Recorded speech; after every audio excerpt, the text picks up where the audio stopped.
ఆశీర్వదించును గాక. కీర్తన భాగము 9-10 వచనాలు చదువుతున్నామండి. 145వ కీర్తన యెహోవా భాగం. అందరికీ ఉపకారి, యెహోవా అందరికీ ఉపకారి, ఆయన కనికరములు ఆయన కనికరములు ఆయన సమస్త కార్యముల మీద ఉన్నవి. ఆయన సమస్త కార్యముల మీద ఉన్నవి. యెహోవా యెహోవా నీ ఆ, క్రియలన్నీ ఆ, నీ కృతజ్ఞతాస్తుతులు చెల్లించుచున్నవి. ఆ, నీ భక్తులు నిన్ను ఆ. సన్నుతింతురు. ఓకేనండి, చిన్న ప్రార్థన చేద్దాం.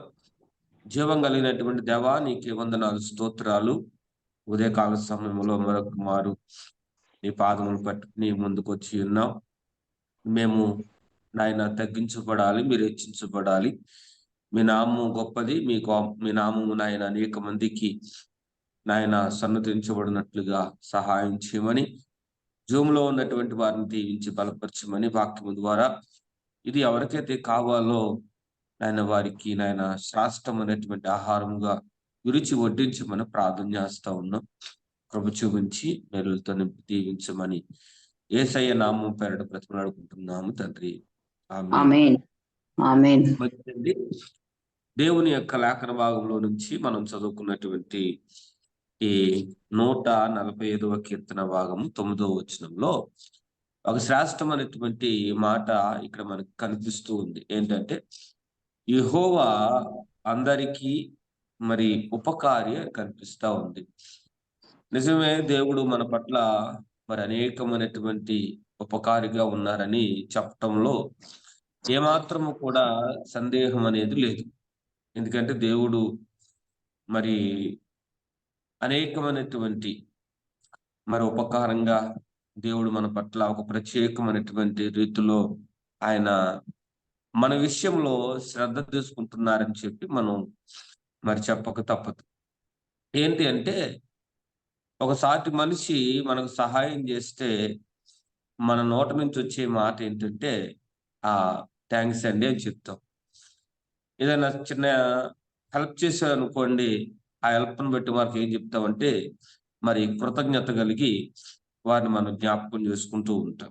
మరి దేవుడు మరి భూమి కింద దేవుడు మన కొరకు చాలా దాచి ఉంచాడండి. అవేవేమి ఉంచాడంటే, దేవుడు భూమి కింద పెట్రోల్‌ను దేవుడు భూమి కింద ఉంచాడు.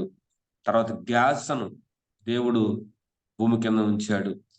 తర్వాత మనం ఇంకా చూసుకున్నట్లయితే మనిషికి ఏమైతే కావాల్సి ఉన్నదో ప్రతీదీ కూడా దేవుడు ముందుగానే ఎరిగి అవన్నీ కూడా దేవుడు భూమి క్రింద ఉంచినట్లుగా మనం బైబిల్ మనకి తేటగా సెలవిస్తా ఉంది. అంటే దేవుడు మన పట్ల ఎలాగున్నారంటే, ఆయన అందరికీ ఉపకారిగా ఉన్నారని చెప్పటంలో మనం చదివినటువంటి మాటను బట్టి మరి చెప్పక తప్పదు అని చెప్పి బైబిలే సెలవిస్తా ఉంది.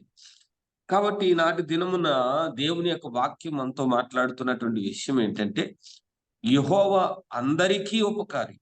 యెహోవా అందరికీ ఉపకారి. అందుకని ఆయన అంటాడు కదా, ఆయన నేత్రాలు మంచివారి మీద పడుతూ ఉన్నాయి, చెడ్డవారి మీద చెడ్డవారు కూడా ఆయన నేత్రాలు పడుతూ ఉన్నాయి. అంటే దేవుడు అందరి విషయంలో ఎలాగున్నారంటే ఒకేలాగా ఉన్నారు.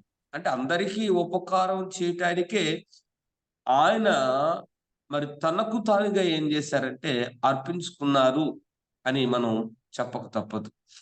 కాబట్టి దేవుడు నిజంగా ఎంత గొప్పవాడంటే, సాధారణంగా మనం ఉప్పు తయారయ్యే ఆ ప్రాంతాన్ని మనం చూస్తే దేవుడు నిజంగా ఎంత సర్వసృష్టికర్త, ఎంత గొప్ప దేవుడంటే, ఉప్పుని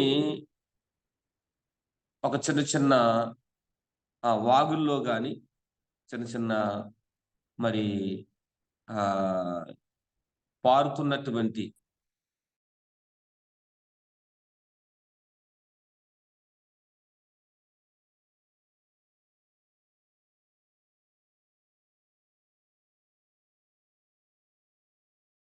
పోకోకుండా ఉన్నటువంటి ఆ యొక్క సముద్రములో దేవుడు ఏముంచాడంటే, ఉప్పుని మరి మళ్ళుగా వారు సేకరించి దాన్ని చక్కగా ఉపయోగించి వాటిని మనము భుజించేటట్లుగా లేకపోతే మనం తీసుకునేటట్లుగా దేవుడు చేశాడంటే నిజంగా దేవుడికున్నటువంటి ఆ యొక్క ఉపకారం మన పట్ల ఎంత అద్భుతంగా ఉందో చూడండి. ఒకవేళ ఆ ఉప్పే గాని చెట్లకో వాటికో కాసాయనుకోండి, చెట్లు ఏం చేస్తాయి? సమయాన్ని బట్టి, కాలాన్ని బట్టి కాస్తా ఉంటది కదా! అవేమేమంటే ఒకవేళ ఆ సమయానికి, ఆ కాలానికి వచ్చినప్పుడు మాత్రమే అవి దొరికేవి. లేకపోతే దొరకకోకుండా ఉండేదేమో ఒకవేళ. కానీ దేవుడు ఏం చేశాడంటే ఉపకారి గనుక అవి ఎప్పుడు ఎవరికి ఎప్పటికి అందుబాటులో ఉండాలో, ఎవరికి ఏమేమి కావాలో అని చెప్పి దేవుడు ముందుగానే ఆయన బిడలమైనటువంటి మనందరికి ఉపకారం చేయటానికి దేవుడు ఏం చేశాడంటే ఒక ప్రత్యేకమైనటువంటి ప్రణాళిక దేవుడు మన మీద కలిగి ఉన్నారు. చూడండి, బైబిల్ గ్రంథంలో నుంచి మనం చూసుకుందాం. ఎవరికి ఉపకారి అసలు దేవుడు అని మాట మనం చూస్తే లూకా శుభవార్త 6వ అధ్యాయము 35వ వచనాన్ని చదువుతారండి ఒకసారి. లూకా శుభవార్త 6వ అధ్యాయం 35వ వచనాన్ని చదువుదాం. ఎవరికి ఉపకారి అసలు అయిన 6:35 అండి. లూకా శుభవార్త 6:35వ వచనాన్ని మీరైతే ఎట్టి వారిని గూర్చినైనను నిరాశ చేసుకొనక మీ శత్రువులను ప్రేమించుడి, దరిద్రులను ప్రేమించండి, మేలు చేయుడి, అప్పియుడి, అప్పుడు మీ ఫలము గొప్పదై ఉండును. సర్వోన్నతుని కుమారులయ్యుందురు. ఆయన కృతజ్ఞత లేని వారి ఎడలను దుష్టుల ఎడలను ఉపకారి అయి ఉన్నాడు. చాలండి. ఇక్కడ మనకి 2 మాటలు మనకు కనిపిస్తూనే ఎవరికి ఉపకారి అని అంటే ఆయన చాలా స్పష్టంగా మాట్లాడుతూ ఉన్నాడు. కృతజ్ఞత లేని వారి ఎడల, తర్వాత దుష్టుల ఎడల ఆయన ఎలాగున్నాడంటే ఉపకారిగా ఉన్నాడు. అంటే దేవుడు ఎవరిని ప్రేమిస్తూ ఉన్నాడు, ఎవరికి ఉపకారిగా ఉన్నాడంటే కృతజ్ఞత లేని వారికి కూడా ఆయన ఎలాగున్నాడంటే ఉపకారిగా ఉన్నాడు. చూడండి, మనం చాలా పర్యాయములు అంటూ ఉంటాం, అరే నీకు కృతజ్ఞత లేదురా, నీకు నేను ఎన్ని విషయాల్లో నీకు నేను ఏం చేశాను, హెల్ప్ చేశాను రా, నీకు సహాయం చేశాను రా, నీకు కాస్తైనా ఏం లేదంటే కృతజ్ఞత లేదురా. హౌస్ కట్టుకుంటున్నప్పుడు ఏమండి ఇంకా మ్యారేజ్ లో నీకు ఎంతగా నేను హెల్ప్ చేశాను రా అని చెప్పి చాలా మంది ఏం చేస్తా ఉంటారంటే మాట్లాడుతూ ఉంటారు. కానీ దేవుడు అంటున్నటువంటి మాట ఏంటంటే ఏమంటే కృతజ్ఞత లేని వారి ఎడల దుష్టుడు ఎలా ఉన్నారంటే ఉపకారిగా ఉన్నారట. అంటే దేవుడు నిజంగా ఎంత అద్భుతమైనటువంటి మనసు చూడండి. ఈ ఇరువురికి కూడా మనం ఎలా ఉంటామంటే చాలా దూరంగా ఉంటాం. మనం దుష్టుడికి మనం ఏం చేయలేమంటే ఉపకారం చేయం, నువ్వు నా పట్ల హాని చేశావు కాబట్టి నేను నీకేం చేయనంటే ఉపకారం చేయను నేను అని చెప్పి మొహమాటం లేకోకుండా మనం అయితే చెప్పటానికి ముందుకు వస్తాం. కానీ దేవుడు అంటున్నాడు ఈ ఉదయ కాలంలో, నేను ఉపకారిగా ఉన్నానయ్యా. ఎవరెవరికి ఉపకారిగా ఉన్నానంటే కృతజ్ఞత లేని వారికి నేను ఎలా ఉన్నానంటే ఉపకారిగా ఉన్నాను. రెండవది ఏంటంటే దుష్టులకు నేను ఉపకారిగా ఉన్నాను. నేను త్వరగా చూపిస్తాను. రెండవ మాట ఏంటంటే కీర్తన భాగము 118వ కీర్తన భాగము 7వ వచనాన్ని ఒకసారి చదువుకుందామని. 118 7వ కీర్తన భాగము. ఆయన ఇంకా ఎలాగున్నారో యెహోవా నా పక్షమును వహించి నాకు సహకారి అయి ఉన్నాడు. దేవుని స్తోత్రం కలుగును గాక. మొదటి మాట మనం చూసినట్లయితే ఆయన ఉపకారిగా ఉన్నారు. రెండవదిగా మనం చూస్తే మనకు ఆయన ఎలాగున్నారంటే సహకారిగా ఆయన ఉన్నాడు. అంటే దేవుడు మన పట్ల ఉపకారం చేస్తాడు, సహకారిగా ఆయన ఏం చేస్తారంటే ఉంటారు. ఒక మాట మీకు నేను చెప్పాలని ఇష్టపడతా ఉన్నాను. గొర్రెలు కాసుకుంటున్నటువంటి దావీదుకి గొర్రెలు కాసుకుంటున్నంత సేపు అసలు ఎప్పుడు శత్రువు అనబడిన వాడు లేడండి. దావీదుకి ఎవరు లేరండి? గొర్రెలు కాసుకుంటున్న సేపు శత్రువు లేడండి. బాధ ఏంటంటే ఎప్పుడైతే సింహాసనం మీదకి వచ్చాడో అందరూ శత్రువులు అయిపోయారండి. అందరూ శత్రువులు అయిపోయారు. తండ్రి శత్రువు అయిపోయాడు, వారికి ఉన్నటువంటి అన్నయ్యలు శత్రువులు అయిపోయారు, భార్య, ఏమండి మామగారు, ఆయన కింద పనిచేస్తున్నటువంటి మంత్రి, అందరూ కూడా శత్రువులుగా మార్చబడ్డారు. ఎందుకంటే ఎవరు కూడా ఆయనకి సహకారం చేసేవారు కనపట్ల. మళ్ళీ పైగా ఆయన దగ్గర అందరూ కూడా మేలు పొందుకున్నవారే. ఆయన దగ్గర మంచి మంచి ఆహార పదార్థములు భుజించిన వారే. కానీ సహకారిగా ఉండవలసినటువంటి ఆ టైంలో ఎవ్వరూ కూడా ఆయనకి సహకారం అనేది చేయకోకుండా దావీదుని ఏం చేస్తా ఉన్నారంటే శత్రువులుగా కనపడతా ఉన్నారు. నేను అంటానండి, దేవుడు మనకి ఏం చేయాలంటే సహకారిగా ఉండాలి. దేవుని స్తోత్రం కలుగును గాక. సహకారి గురించి నేను ఒక మంచి మాట చెప్తాను. బైబిల్ గ్రంథంలో ఒక స్త్రీ ఉందండి. తను తన కుమారుడు చనిపోదామని కాస్త పిండి కాస్త నూనె ఉంచుకున్నారు వాళ్ళు. ఆ కుటుంబం చూస్తే తన తండ్రి బాగా బ్రతికినటువంటి వ్యక్తి. అతను బైబిల్ చెప్తా ఉంది, బాగా బ్రతికినటువంటి వ్యక్తి, బాగా అప్పులు చేసినటువంటి వ్యక్తి. తనకున్నటువంటి కుమారులను అప్పులు వారు ఏం చేశారంటే పట్టుకెళ్ళిపోవడానికి వచ్చారు. ఆమె దగ్గర ఆస్తి ఏమి లేదు. ఉన్నటువంటి కుమారులను తీసుకుని పోయి వారిని వెట్టి చాకరీ చేయించుకోవడానికి, లేకపోతే కూలి పనులు చేసుకోవడానికి వారిని తీసుకుపోవడానికి సిద్ధపడ్డారు. కానీ దేవుని మహాకృప ఏంటంటే దైవ సేవకునికి వారు హెల్ప్ గా ఉన్నారు. దైవ సేవకునికి వారు సహకారిగా ఉన్నారు. వారి జీవితంలో ఒక అద్భుతమైనటువంటి మరి ఆత్మీయమైనటువంటి కృప అనేది వారి జీవితంలో కనపడతాం. వారు ఉన్నటువంటి ఆ కాస్త పిండి కాస్త నూనె మరి తిని చనిపోదాం అనుకున్నారు వారు. కానీ దేవుని యొక్క అభిషేకం ఎలా ఉందంటే వారిని చనిపోవడానికి తీసుకెళ్లేదు, కానీ అనేక మందిని వారిని ఆశీర్వాదకరంగా దేవుడు నిలబెట్టాడు. దేవుని స్తోత్రం కలుగును గాక. ఈరోజు చాలా మంది కూడా ఒకవేళ ఈ జూమ్ కాల్లో కూడా చాలా మంది ఉండొచ్చు, ఆర్థికమైనటువంటి ఇబ్బందులు తట్టుకోలేక ఏదో పాస్టర్ గారు ప్రార్థన అంటే చేసుకుంటున్నాం కానీ మనసులో నెమ్మది లేదు, ప్రార్థన అంటే చేసుకుంటున్నాము కానీ కుటుంబంలో సమాధానం లేదు, ప్రార్థన అంటే చేసుకుంటున్నాము కానీ ఆత్మ సంబంధమైనటువంటి పనిలో లేకపోతే ఆత్మ సంబంధమైనటువంటి దేవుని కార్యములలో మేము ఎదలేకపోతూ ఉన్నామని ఎన్నో ఇబ్బందులు నా మీద పడుతున్నాయని చెప్పి ఒకవేళ నువ్వు అనుకుంటున్నావేమో, ఈ తెల్లవారుజాము దేవుడు నీతో మాట్లాడుతూ ఉన్నాడు. ఆ పేద విధవరాలను ఒకసారి చూడండి.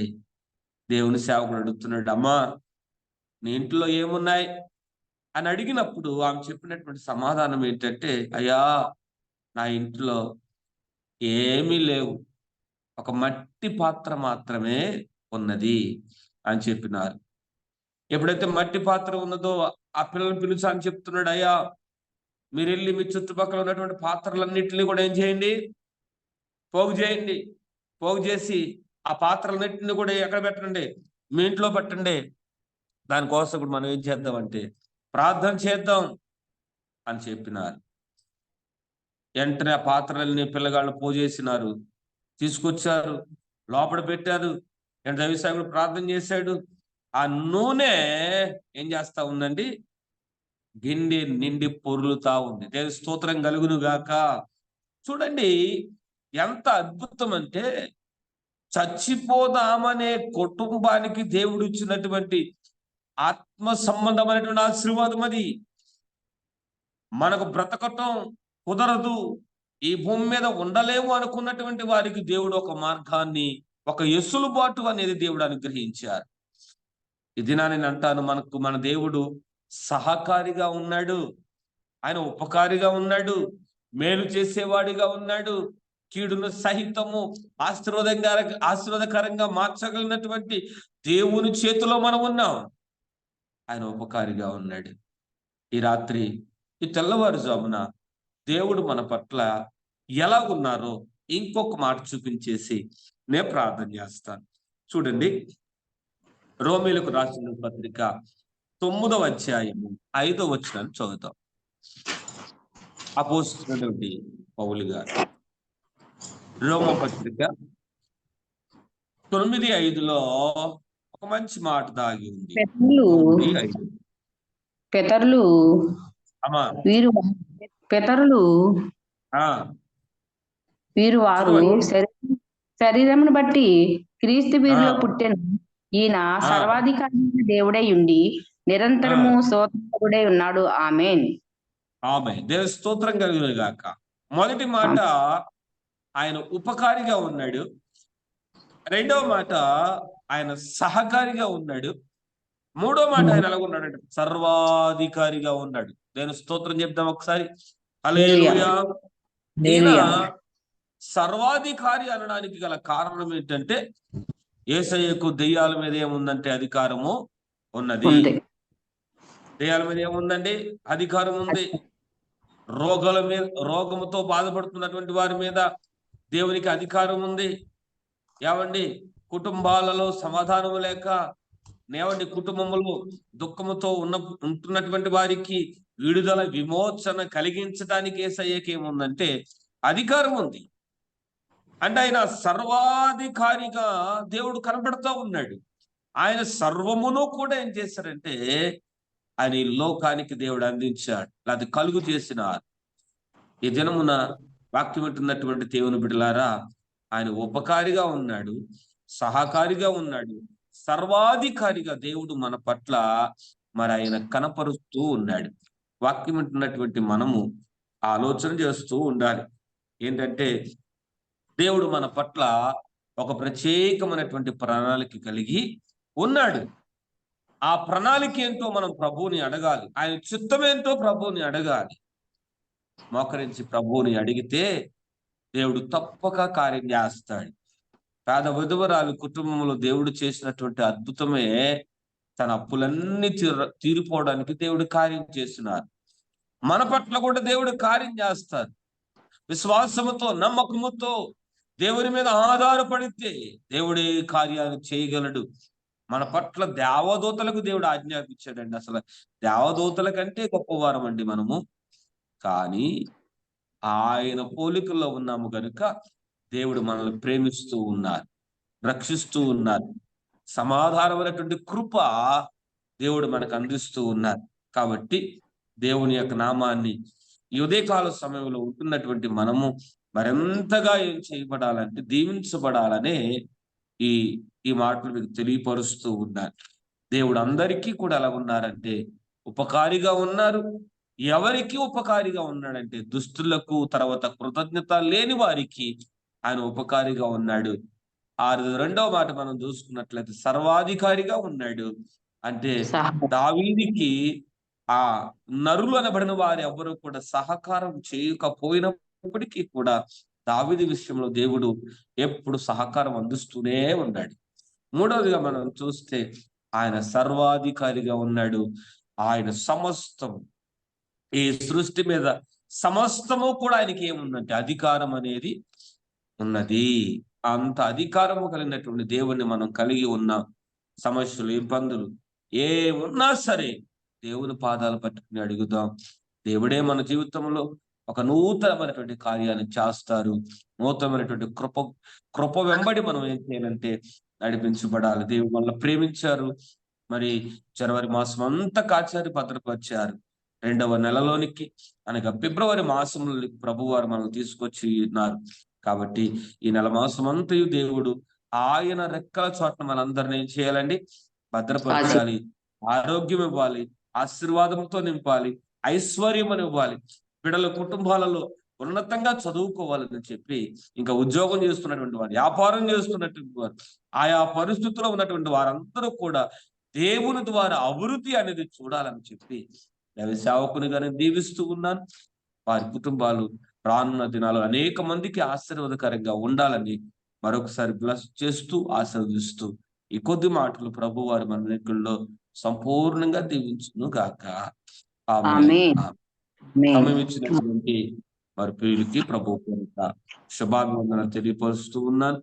మా ఆరోగ్యం కోసం కూడా ప్రార్థన చేయండి.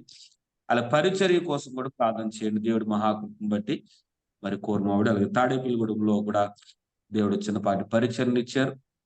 అక్కడ కూడా ప్రార్థన చేస్తూ ఉన్నాం. మీరు కూడా అనుదినము మమ్మల్ని జ్ఞాపకం చేసుకోవాలని ప్రభు పేరిట తెలియపరుస్తూ ఉన్నాం.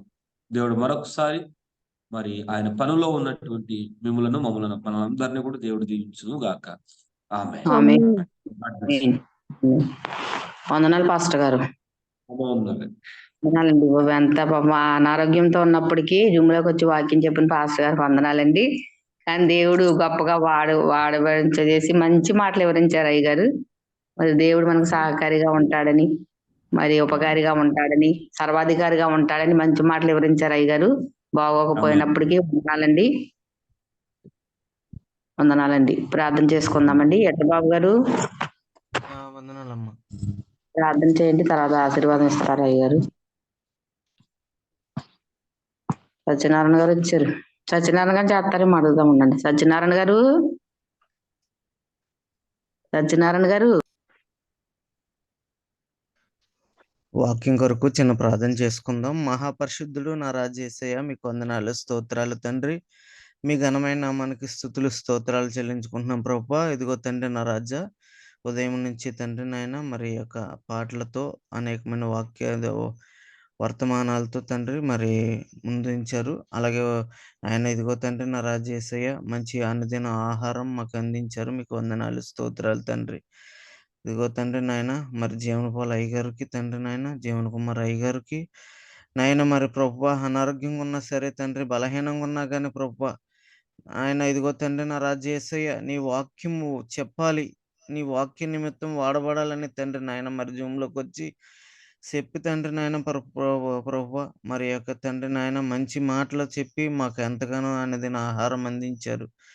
అయ్యా ఇదిగో తండ్రి, విని వెళ్ళి వాళ్ళం కాకుండా తండ్రి నాయన ఇదిగో తండ్రి నా రాజు యేసయ్య, వాక్యానుసారంగా మేమందరము తండ్రి నాయన జీవించడానికి సహాయం చేయండి తండ్రి. మీకు వందనాలు, స్తోత్రాలు తండ్రి. అయ్యా సహకారిగా ఉపకారిగా ఎలాగా ఉంటారో తండ్రి నాయన చక్కగా వివరించారు తండ్రి. మీకే వందనాలు, స్తోత్రాలు తండ్రి నాయన.